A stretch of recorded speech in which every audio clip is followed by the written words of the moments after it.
क्या रूस यूक्रेन युद्ध अब सच में खत्म होने वाला है?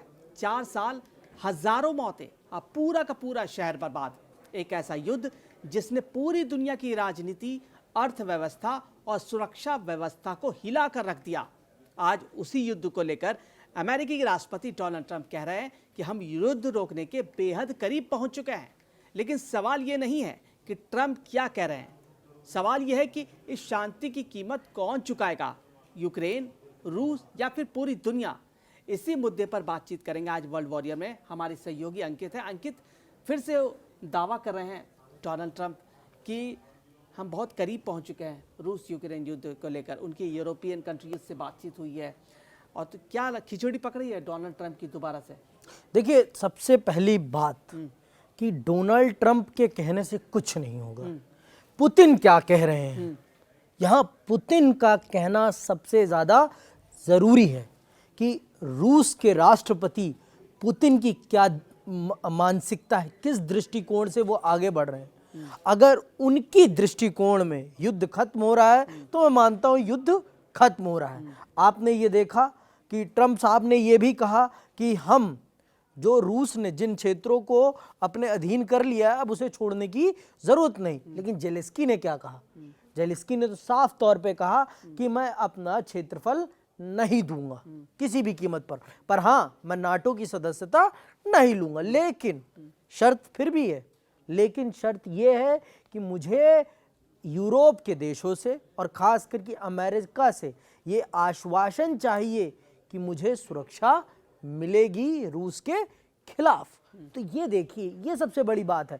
और जहां तक बात है नाटो की सदस्यता की, मैं जेलेंस्की पूरी दुनिया जेलेंस्की से ये सवाल कर रही है आज के समय पर। आपका भी ये मन में प्रश्न होगा कि जब उन्हें नाटो की सदस्यता लेनी ही नहीं थी तो 4 सालों तक किस बात की लड़ाई लड़ी? फिर उन्होंने किस लिए लड़ाई लड़ी? क्यों यूक्रेन को जलता हुआ उन्होंने छोड़ा? सिर्फ एक शर्त, एक चीज के लिए, नाटो की सदस्यता के लिए। लेकिन अब वो नाटो की सदस्यता भी छोड़ रहे हैं। और जैसा कि आपने कहा कि ट्रंप साहब ने शर्त रखी है कि होने वाला है समझौता। हो सकता है कि ट्रंप और पुतिन की बातचीत हो रही हो जिसमें ये इशारा कर रहा हो कि हाँ, हम रेडी हैं। हो सकता है वो राष्ट्रपति हैं अमेरिका के, सुपर पावर हैं, उनकी बातचीत होती है पुतिन से, वो डायरेक्ट पुतिन से बातचीत कर रहे होंगे, अंदर खाने बातचीत चल रही हो। इस युद्ध को कैसे रोका जाए, इस युद्ध को रोकने का प्लान चल रहा होगा कि कितनी फीसदी ज़मीन आप यूक्रेन की लेंगे, जो कब्ज़ा है वो आप ही के पास रहेगा, या और क्या कब्ज़ा उन चाहते हैं, उस पर बातचीत हुई होगी, कुछ निकला होगा एंगल हो सकता है। क्योंकि जेलेंस्की के बस की बात नहीं है इस युद्ध को रोक लेना। और जेलेंस्की तो कठपुतली है यूरोपीय कंट्री और अमेरिका की, तो उन्हीं के भरोसे वो युद्ध भी लड़ रहे हैं। और अगर आज के डेट में ट्रंप भी कह चुके हैं कि अगर हम हथियार देना बंद कर देंगे या यूरोप हथियार उनको देना बंद कर देगा तो आप एक दिन भी नहीं लड़ोगे। याद होगा आपको उस प्रेस कॉन्फ्रेंस, एक दिन भी आप नहीं रह पाओगे इस युद्ध में। तो ट्रंप, जेलेंस्की कुछ नहीं है इसमें यही है कि यूरोप को मनाना पड़ेगा ट्रंप को, पुतिन को क्योंकि पीछे से पूरा जेलेंस्की को जो बैकअप है पूरी यूरोपीय कंट्री को, और यूरोप की जो कंट्रीज़ हैं उनको खतरा है पुतिन से। इसलिए वो नहीं चाहते कि पूरा यूक्रेन पर अगर कब्जा हो गया तो समझिए यूरोप के बहुत ही करीब आ जाएगा पुतिन। और अगर वो आ गए तो हो सकता है धीरे धीरे उनके जो छोटे छोटे देश है, जो पोलैंड है, जो आंख दिखाता है बार बार, वो उन पर कब्जा ना कर ले। ये खतरा मंडरा रहा है। तो आप, क्योंकि नेटो की विश्वसनीयता बहुत सवालों में आ गई कि कई बार उनके हवाई जहाज़ अंदर जाते हैं, जो सैन्य जहाज़ अंदर जाते हैं और वापस आ जाते हैं, और नेटो कोई रिस्पॉन्ड नहीं कर रहा। तो नेटो पर भी सवाल उठ रहे, क्या अगर हमला हुआ तो नेटो उस हिसाब से प्रभावी हमले कर पाएगा या करेगा या नहीं करेगा? क्योंकि वो भी अमेरिका के पक्ष में है।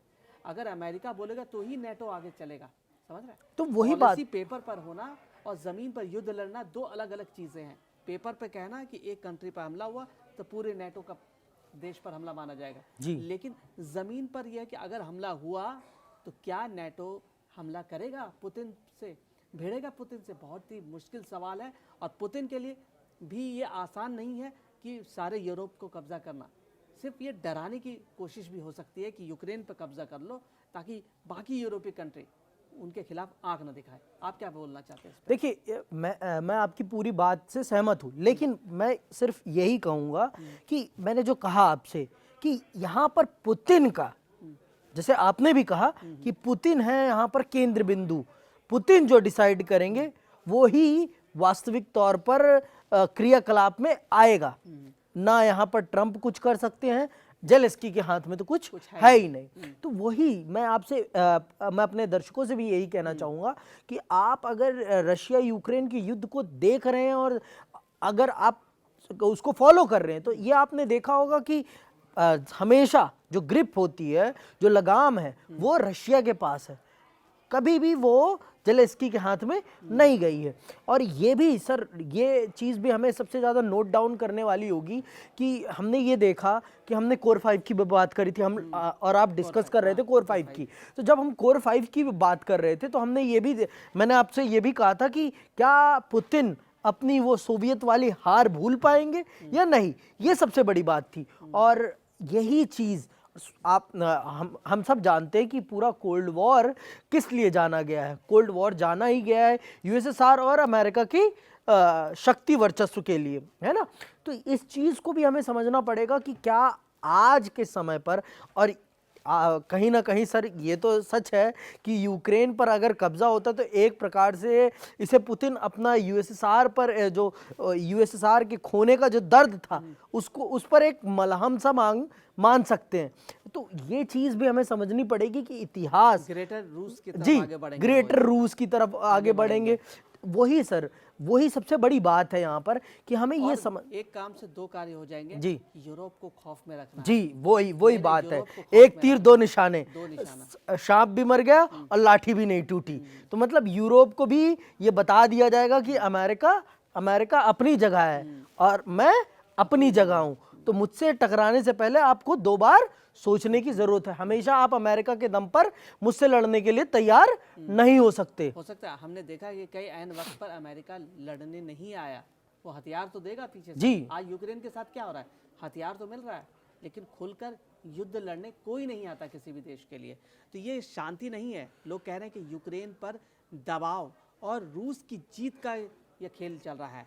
क्या ट्रंप की पहल से शांति संभव है? क्या ये संभव है? पहली बार ऐसा नहीं हो रहा है जब America, Ukraine, Britain, France, Germany और नाटो सब एक टेबल पर गंभीर बातचीत कर रहे हैं। ट्रंप सिर्फ बयान नहीं दे रहे, cease fire monitoring system, international peace force, Ukraine को आर्टिकल 5 जैसी सुरक्षा, ये सब ठोस स्ट्रक्चर है। हवाई बातें नहीं है, ऐसी बताया जा रहा है। युद्ध अब किसी फायदे के लिए नहीं है। रूस आर्थिक दबाव में है, यूक्रेन जनशक्ति खो चुका है, यूरोप थक चुका है और अमेरिका पैसा पर पूरी तरह से फोकस कर रहा है।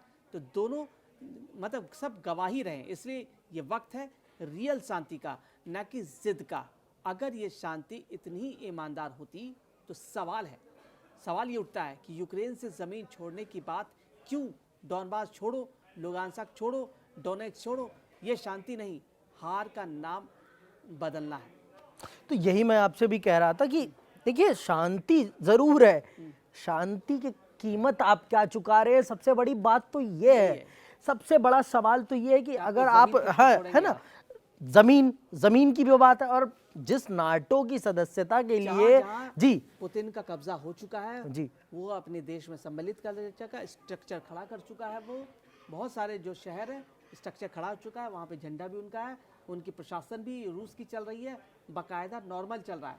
अब वो जो शहर पे कब्जा कर चुके हैं वो किसी भी कीमत पर जेलेंस्की को नहीं देने वाले। वही तो मैं आपसे कह रहा था की वजह से उनकी जमीन उनसे छिन गई। आप जानते हो, आप एक छोटे से देश हो, आप रूस के साथ कैसे लड़ोगे? किसी ने कह दिया, बड़ा देश ने, कि हम आपको सपोर्ट करेंगे, बाइडन ने बोल दिया और उसके बल पर आप युद्ध लड़ लोगे। बाइडन तो चले गए, सत्ता से चले गए जी। अब नई सत्ता आई है, वो आपके फेवर में नहीं है, वो पुतिन के फेवर में है। तो अब आप क्या करेंगे? वो तो कोर 5 के बनाने के फेवर में है, वो तो अब यूरोप को भी टैगल करने के फेवर में है, यूरोप को भी साइडलाइन करके आप चाहते कि कोर 5 बन जाए। तो आप बताइए, ट्रंप किसके हैं? ट्रंप किसी के नहीं है। ट्रंप जहाँ पैसा है, जहाँ बिजनेस है, जहाँ व्यापार है, बस उसी की तरफ। यहाँ एक मुहावरा सर बहुत फिट बैठता है, बाप बड़ा न भैया, सबसे बड़ा रुपया। तो ट्रंप तो वैसे भी व्यापारी व्यक्ति हैं। हमने उस दिन चर्चा भी की थी कि सबसे ज्यादा जो हथियारों का व्यापार हुआ है पिछले 4 साल में 43%, और 107 देशों में अमेरिका ने अपने हथियार बेचे हैं। तो आप समझिए कि वो शांति के लिए कभी नहीं लड़ाई करेगा, उसे सिर्फ युद्ध चाहिए। उसे तो अपने हथियारों की बिक्री करनी है और अपने हथियारों के लिए बाजार तैयार कर। जी जी। पिछले 4-5 साल में 107 देशों का हथियार बेचे, इसी डर और खौफ को मार्केट में रख के। तो वो कैसे शांति चाहेगा कि शांति आ जाए? तो हथियार कैसे बिकेंगे? युद्ध नहीं होगा तो हथियार कैसे बिकेंगे? और हथियार नहीं बिकेंगे तो उनको पैसा कहाँ से आएगा? उनकी इंडस्ट्रीज कहाँ से चलेंगी? उनके आर्थिक तंत्र कहाँ से चलेगा? और ये बड़ी बात है, ये हमारे दर्शकों को समझना पड़ेगा कि अमेरिका जितना मतलब आपको लगता है कि जो जिंदगी की कोई कीमत नहीं है अमेरिका की नज़र में, उसकी कीमत सिर्फ अपने हथियारों को बेचना। अरब कंट्री में, एशिया में, यूरोप में, अफ्रीकन कंट्रीज में बस ये बेचना, यही उसका मकसद है। क्या कहना चाहेंगे इस पर? सर आपने जो कहा ना, पुख्ती बात है, एकदम सटीक। हमने वहाँ भी देखा, इजराइल हमास की में भी यही हुआ। और अब पाकिस्तान, और जब हमारा पड़ोसी हमसे भिड़ने आता है तो वो भी कहीं ना कहीं अमेरिका के बल पर और चाइना के बल पर ही उड़ता है। और चाइना भी तो यही करता है ना सर, चाइना भी रस्सी जला देता है, उसके बाद तो फिर फुलझड़ी के मज़े वो लेता है बाहर बैठकर। और फिर तो हम देखते हैं हमारे फाइटर प्लेन जब जाते हैं और धज्जियाँ उड़ाते हैं तो पाकिस्तान थरथराता है, कपकपाता है, फिर जाता है कहीं ट्रंप बाबू के पास और फिर कहीं शांति की, हाँ शांति, फिर कहीं चाइना चले जाएंगे कि हमें हथियार दो की गुहार लगती है। तो ये जो चीज़ें हैं ना सर, ये कहीं ना कहीं हमें ये दिखाती है कि आज के समय पर अगर आपके पीछे आपके पीछे कोई खड़ा है और आप समझ रहे हैं कि वो आपका सहयोग करेगा, तो वो तभी तक आपका सहयोग करेगा जब तक उसका फायदा है। और जैसे ही उसका फायदा खत्म होता है, वो आपका साथ, आपका हाथ कब छोड़ देगा आपको पता भी नहीं चलेगा। अभी हमने उस दिन भी डिस्कस किया था, जब हम कोर 5 की बात कर रहे थे, तो कोर 5 में हमने यही डिस्कस किया था, कोर 5 में वो किन देशों को रख रहा है, ये सबसे बड़ी बात है। अपने आप को रख रहा है, रशिया को रख रहा है, चीन को रख रहा है, भारत को रख रहा है और जापान को रख रहा है। आप देखिए इन देशों की खूबियां, आप देखिए अमेरिका और रूस तो एक बहुत बड़ी ताकत है, चीन उभरती हुई ताकत, भारत उभरती हुई ताकत, जापान टेक्नोलॉजी के मामले में दुनिया का सबसे बेहतरीन देश, सबसे ताकतवर टेक्नोलॉजी के मामले में। तो उसने उन्हीं देशों को अपने इस कोर 5 में रखा है जिनके माध्यम से वो आने वाले फ्यूचर को टैगल कर सके, आने वाले फ्यूचर को वो अप्रोच कर सके और अपने अधीन कर सके। तो मैं मानता हूं कि ये जो अमेरिका का नैरेटिव है, यहाँ जो आया है रशिया यूक्रेन के बीच में शांति कराने के लिए, इसमें भी कहीं ना कहीं उसका बिजनेस माइंड काम कर रहा है। और बिजनेस के थ्रू ही मुझे तो नहीं लगता जेलेंस्की अगर ज़मीन देने के लिए तैयार हो गए तो जेलेंस्की की दोनों तरीके, राजनीतिक हार भी होगी और मौलिक हार भी होगी, दोनों हार मैं मानूंगा इसको। तो उम्मीद है कि ट्रंप का यह दावा सच हो, वास्तविक शांति आए रूस यूक्रेन युद्ध में और एक अच्छा रास्ता निकले, लेकिन यह होना बहुत मुश्किल है। तो वर्ल्ड वॉरियर में आज इतना ही। तो वर्ल्ड वॉरियर के तमाम वीडियोस को, तमाम हमारे शोज़ को आप लाइक करें, सब्सक्राइब करें और ज़्यादा से ज़्यादा शेयर करें। तो देखते रहिए कड़क।